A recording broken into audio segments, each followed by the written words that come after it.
أقول حق الشيخ أحمد النواف سمو رئيس مجلس الوزراء الشيخ أحمد النواف، الشعب ترى متفائل فيك، ومتفائل لسبب شاف خطواتك الإصلاحية اللي كل يشيد فيها. الشعب الكويتي متفائل بالقرارات الإصلاحية اللي قاعد يقوم فيها أحمد النواف. مؤشر وإن كان بطيء بس مؤشر في إصلاح. أول شيء أنت عليك أول مسؤولية تقع عليك في اختيار الوزراء. يعني قضية المحاصصة كلمك فلان ولا كلمك، هذه شفناها في الحكومات السابقة، وعرفنا التجارب في قضية شلون وزر البعض.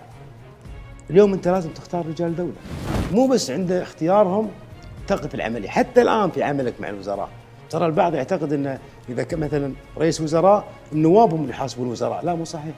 المحاسبة الأولى للوزراء من رئيس الوزراء، يفترض هو اللي يحاسبهم في مجلس الوزراء على تقصيرهم قبل أن يحاسبهم النواب. أن هناك فوائض 10 مليار دينار، فأنت شنو عندك مشكلة أنك تعيل الكويت؟